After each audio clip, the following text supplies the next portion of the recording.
예수님 이제 어제부터 이제 성탄절기에 관한 이야기를 하는데 오늘은 예수님 오시기 전에 어떤 일이 있었는지에 대한 이야기를 하려고 합니다. 헤롯 왕, 분봉왕 헤롯 왕 때에 제사장 사가랴가 있었는데 그는 경건하게 살았지만 자녀가 없어 늘 기도하고 있었습니다.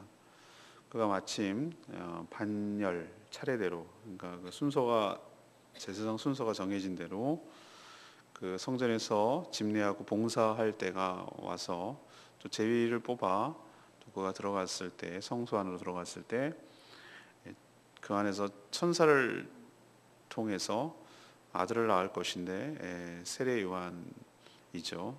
그 아들의 탄생을 예고받습니다.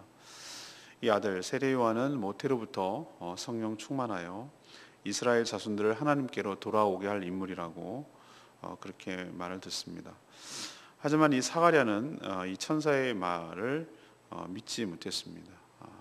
나이도 많고 그렇기 때문이죠. 그래서 아이가 날 때까지 말을 못하게 됩니다. 그렇지만 결국은 그의 아내 엘리사벳은 요한을 아들을 잉태하게 되는 그런 일이 오늘 전체적인 본문이 되겠습니다. 먼저 하나님께서 오늘 이 말씀을 통해서 주시는 교훈은 5절에서 13절까지 말씀인데, 의인의 간구는 반드시 응답이 있다는 사실입니다. 예수 그리스도의 이 탄생 전 그의 오실 길을 준비하기 위해서 그 예수님이 오실 길을 준비하는 그 인물로 바로 세례 요한의 탄생 과정부터 소개합니다. 하나님이 얼마나 준비가 철저하신지, 그것을 이런 일들을 통해서 알 수가 있고, 예수 그리스도의 탄생은 참 하나님의 계획 속에서 진행된 일이라는 것을 또 한번 확인할 수 있습니다. 그 시점이 역사적으로 왔다는 것을 분명히 보여주기 위해서 유대의 왕 헤롯, 분봉왕이죠. 로마의 식민지였지만 어용 왕이죠. 그러니까 로마가 임명한 왕, 그 헤롯 왕 때에 제사장 사가랴가 있었습니다.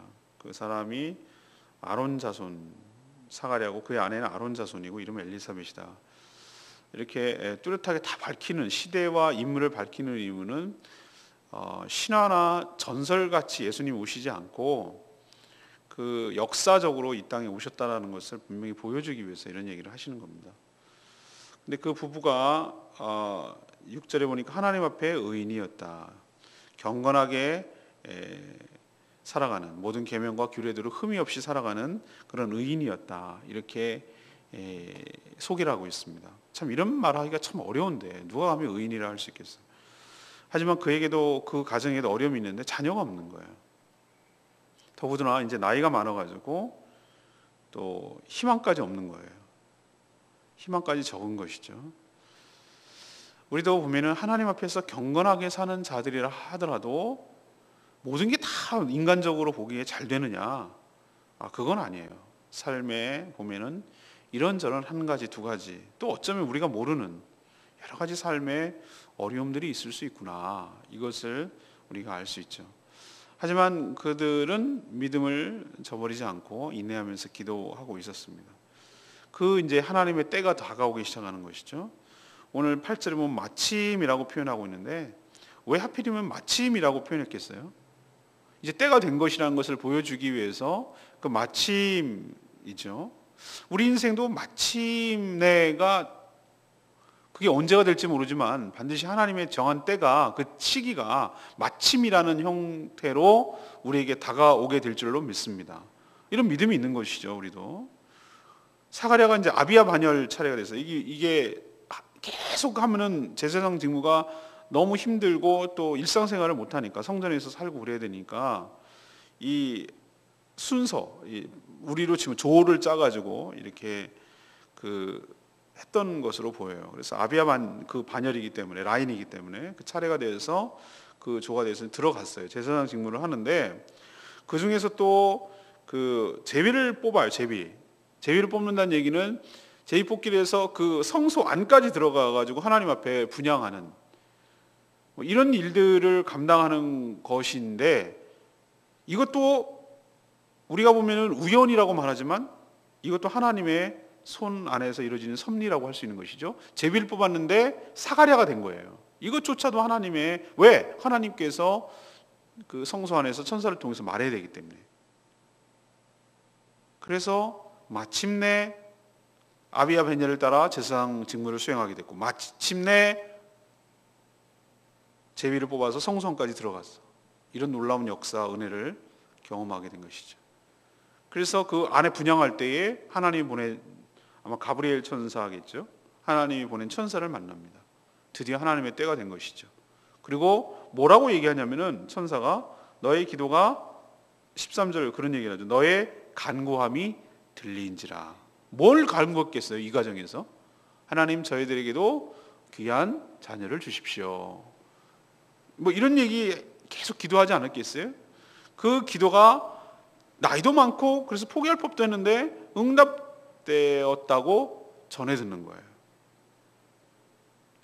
전 여기서 이 사가랴의 삶을 통해서 우리 성도들이 어떤 삶의 태도를 취해야 되는지 교훈과 도전을 얻는다고 봐요. 아까도 말씀드렸지만 하나님 앞에 경건하게 살고 참 바로 살고 흠이 없이 살아가고 규명과 계명과 규례대로 살려가려고 해도 성도의 삶도 나름대로 각자의 다 그 자기 수준에 맞춰서 자기의 나름대로의 그 어려움이 있는 거예요. 다 있어요. 그냥 말을 안 하고 그래서 그럴 뿐이지 다 있어요. 그렇지만 사가랴는 그것을 뭘로 바꿨죠? 기도 제목으로 바꿨어요. 기도 제목으로 바꿔서 하나님 앞에 간구하고 기도할 때에 마침 그리고 하나님의 제비 뽑는 방법, 하나님의 때와 하나님의 방법으로 그 기도에 응답하여 주실 줄로 믿습니다. 이게 우리에게 도전을 주는 거예요. 그래서 시편에 있는 말대로 의인의 간구는 역사함이 있느니라. 야고보서에 있는 대로 의인의 간구는 역사함이 있느니라. 우리도 사가랴처럼 삶이 힘들고 어렵지만 주의 때와 주의 방법을 신뢰하고 끝까지 기도하는 저와 여러분 되기를 소망합니다. 두 번째는 14절에서 17절까지 말씀이에요.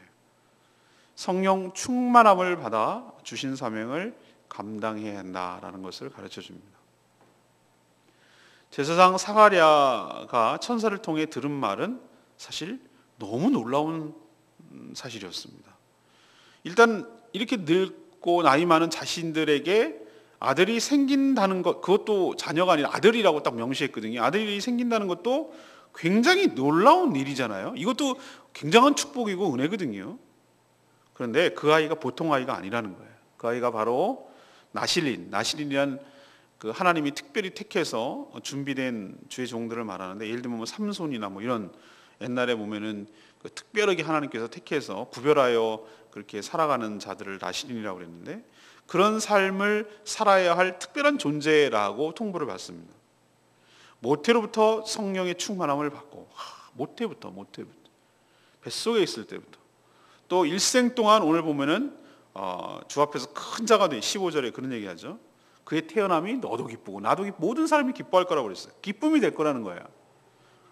그가 보통 이 역할을 해야 될 존재가 아니기 때문에 포도주나 독한 술을 먹지 않고 모태로부터 성령의 충만함을 받는 등 경건하게 살 것이다. 그가 왜 이런 삶을 살아야 되고 왜 놀라운 이고 크게 기뻐할 일이냐? 바로 그를 통해서 이스라엘 백성들이 하나님께로 많이 돌아오게 하는 역할을 감당하게 될 것이기 때문에. 저는 이 말씀이 너무 좋아요. 큰 자가 어떤 자인가? 많은 사람들을 하나님께로 돌아오게 하는 일을 하는 사람. 이 자가 큰 자이며 그런 자가 이 땅에 태어나는 것이 참 큰 기쁨이 된 줄로 믿습니다. 그로 탄생으로 해서 기뻐하고 너도 기뻐하지만 많은 사람도 그의 기쁨, 그의 때문에 기뻐할 거다. 이런 인생을 사는 것이 정말 복받은 인생 아니겠어요? 근데 그렇게 하기 위해서는 뭐가 전제되느냐? 이 세례요한과 같은 삶이 필요한 거예요. 어떤 삶? 성령으로 충만하고 술을 먹지 않고 술 취함 대신에 성령으로 충만하고 경건하게 살아가는 사람.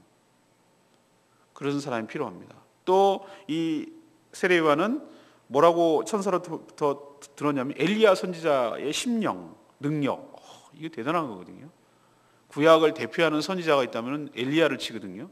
엘리야의 심정, 그 마음, 하나님께로 백성들을 돌이키려고 하는 그 엘리야, 그 갈멜산에서 기억나시죠? 850명들의 그 바알과 아세라 그 섬기는 제사장들과 싸워서 이기는 그 능력, 대단한 능력이거든요. 옷을 벗어서 두루마리로 치면 막 강이 갈라지는 능력, 놀라운 능력이에요. 근데 그 능력만 주목할 것이 아니라 하나님의 백성들이 우상에게 빠졌을 때 하나님께로 돌이키게 하려는 그 안타까운 하나님의 마음을 가지고 그 사역을 행했단 말이죠. 바로 아들 세례 요한이 그 엘리야의 심령 능력 가지고 주 예수 그리스도에 앞서 와서 하나님 아버지의 마음을 자식에게 전달해주며 거스리는 죄인들을 의인의 슬기, 지혜로 돌아오게 하는 큰 역할을 할 것이기 때문에 너도 기쁠 것이고 많은 사람도 그의 탄생이 기뻐하게 될 것이다. 주를 위해 백성을 준비하는 일이기에 이렇게 가정의 기쁨을 넘어 많은 사람들이 그의 탄생을 기뻐하게 될 거라고 오늘 이야기를 하고 있습니다. 자, 주 앞에 큰 자가 되는 것, 이거는 모든 부모의 소망이죠. 하지만 저는 이게 왜 꼭 엘리야만 이래야 될까? 모든 성도가 그래야 할 줄로 믿습니다. 그러기 위해서는 오늘 엘리야의 모습처럼 우리 안에도 경건함과 성령 충만함을 힘입어 엘리야가 했던 것처럼 다시 오실 주님을 그 길을 예비하며 엘리야의 마음 가지고 그 심령 가지고 그 능력 가지고 하나님 아버지의 마음을 그들에게 전달하고 여전히 죄 가운데 거슬리고 살아가는 그들을 주님께로 돌아오게 하는 복된 일을 잘 감당하는 저와 여러분 되기를 소망합니다. 마지막 18절에서 25절까지 의심에도 불구하고 하나님의 말씀 반드시 성취된다는 것을 우리에게 보여줍니다. 앞에서 사가랴는 아주 긍정적으로 소개됐죠. 계명대로 살아가는 아주 경건하고 의로운 사람이다. 부부가 모두가 나이가 많았지만 자녀를 두고 기도하는 자라고 말했어요. 그런데 막상 가브리엘 천사로부터 그 기도가 응답되었다라는 말을 듣고도 믿질 못해요. 인간이 이렇다니까요.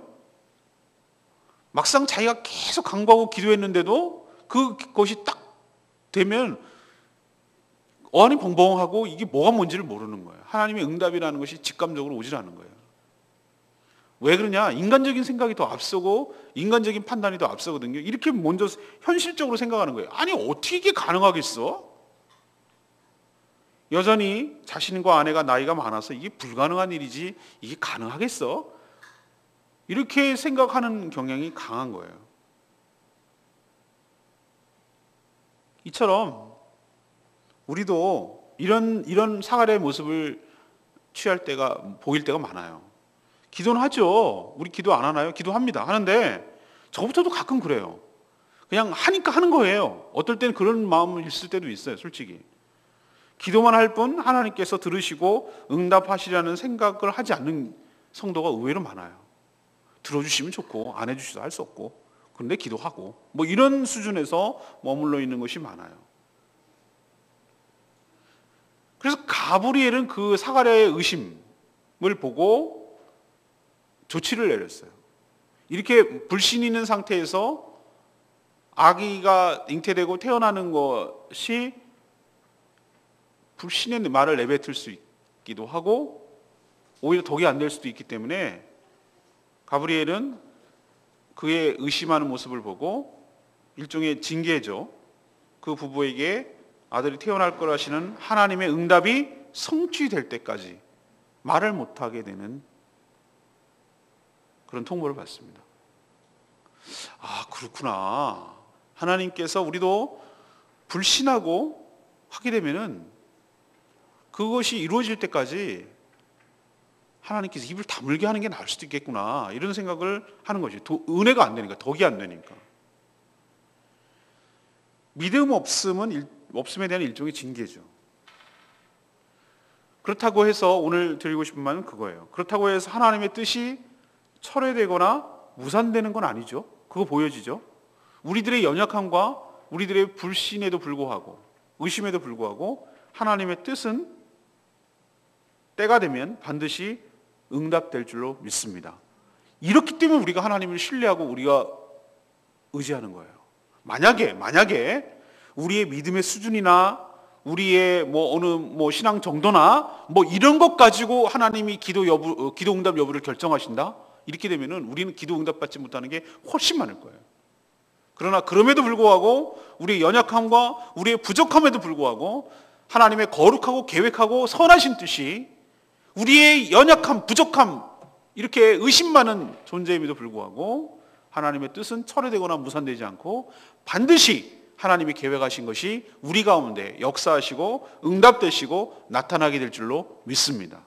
그렇기 때문에 우리는 믿음이 필요한 거예요. 믿음은 악조건과 불리한 상황을 넘어서게 하는 거예요.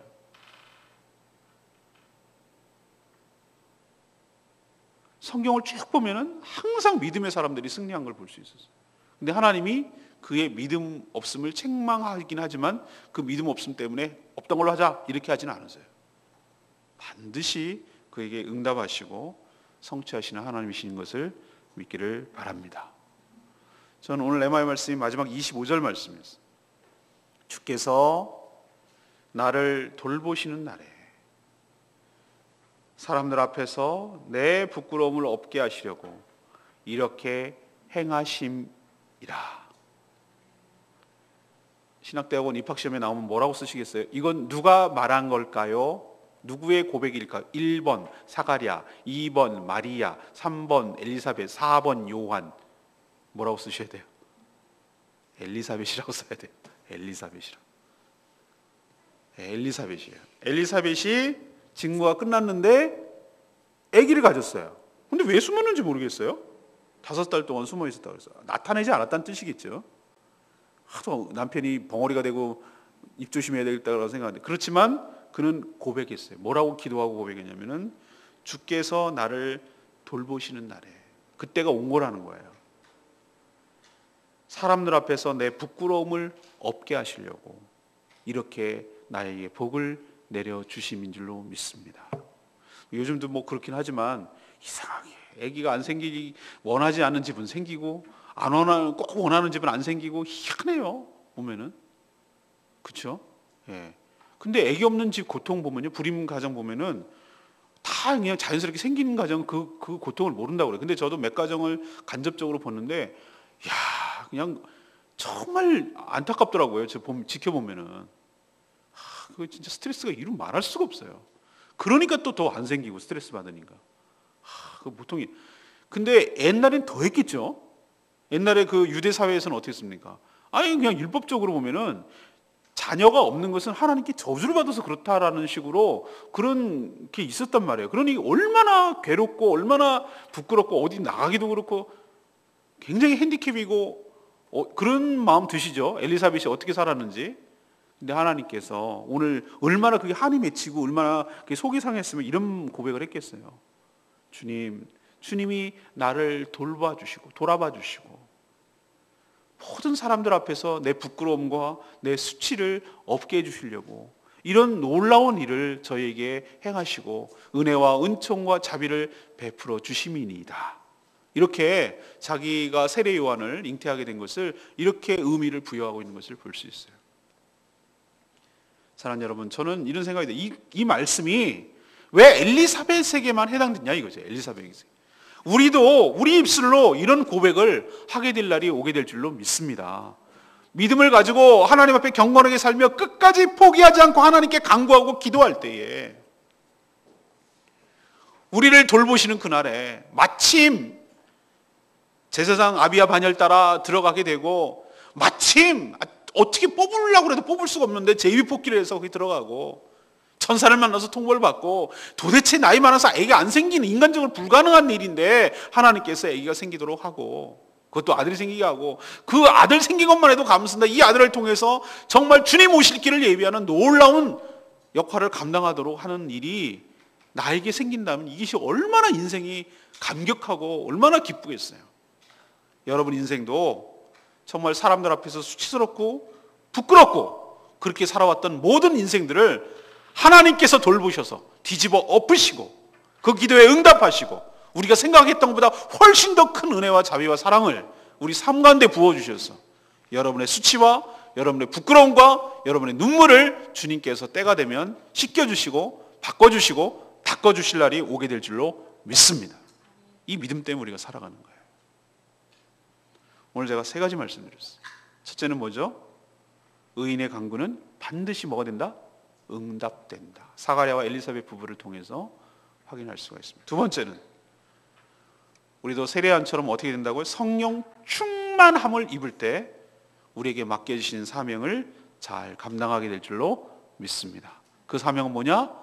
많은 사람들을 주님께로 돌아오게 하는 일, 그리고 주님 오실 길을 예비하는 일. 이거야말로 오늘 뭐라고 표현하고 있냐면 큰 자라고 그랬어요. 큰 자. 오늘도 뭐 신문에 보니까 뭐 검사하는 사람들은 오늘 뭐 난리가 났을 거예요. 인사 발령 나고, 장관의 뭐 정계에 관심 있는 사람 오늘 장관 새로 임명되고, 세상 기준에 보면은 그게 큰 자라고 얘기해요.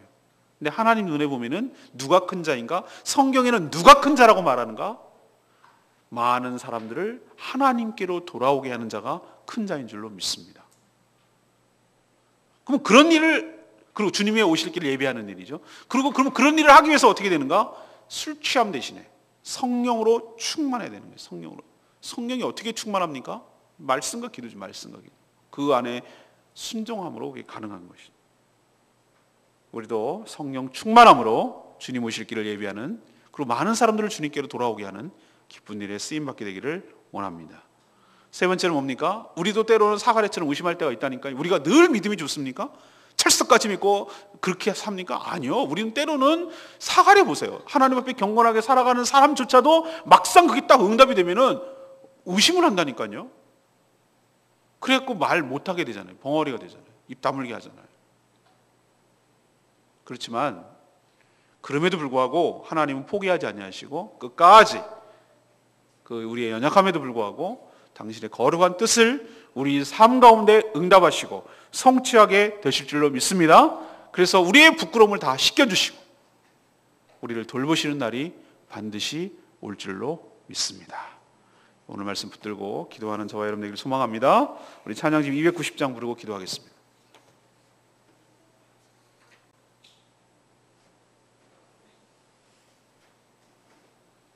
오직 주님만 나의 마음에 갈급한 새. 290장입니다.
사가랴 엘리사벳 보면서 누가 나의 슬픔을, 누가 나의 부끄러움을, 누가 나의 수치를 없게 해주시겠어요?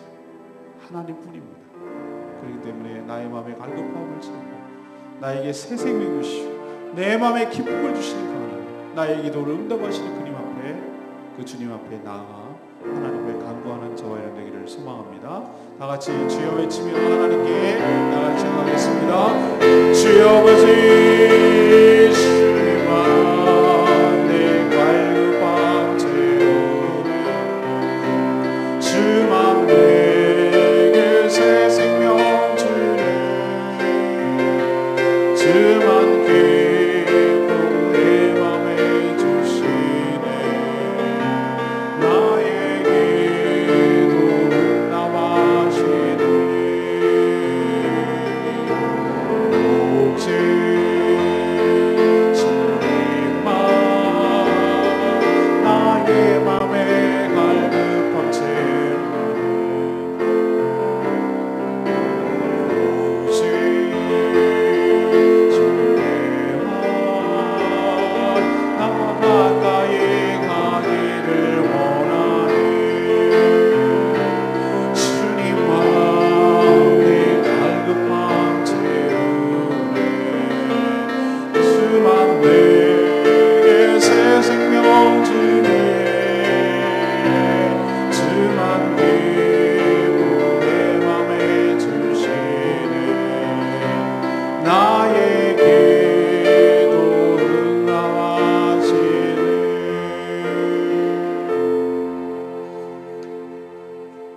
하나님, 저희들에게도 인생의 어려움이 없을 수는 없지만 포기하지 않고 간절히 기도할 때 하나님의 때와 하나님의 방법으로 응답하시고 역사하실 줄로 믿습니다. 저희와 저희 자녀들이 세례 요한과 같은 구별된 삶을 살게 하여 주시옵소서. 술 취하지 않게 하시고 세상에 취하지 않게 하시고 성령의 충만함을 잊게 하여 주시옵소서. 그리하여 엘리야의 마음과 능력을 갖게 하시고 죽어가는 영혼을 주님께로 인도하게 하여 주시옵소서. 주님 앞에 크게 쓰임받는 자로 살게 하여 주시옵소서. 주님의 기쁨이 되게 하여 주시옵소서. 때로는 저희들이 믿음이 부족하고 때로는 의심할 때도 있지만 결국은 주님의 크신 은총으로 반드시 우리 삶 속에 응답될 줄로 믿습니다. 주님, 저희들을 돌보셔서 사람들 앞에서 수치와 부끄러움이 있었던 것 다 사라지게 하시고 주의 은혜로 살아가고 주님이 높여주시는 것을 경험하게 하여 주시옵소서. 주님께 모든 것 맡깁니다. 오늘 하루도 주님과 동행하는 복된 하루 되게 하시고 간구하는 모든 기도 응답하여 주시옵소서. 예수 그리스도의 이름으로 축복하며 기도합니다. 아멘. 승리하는 하루 되십시오. 기도하겠습니다.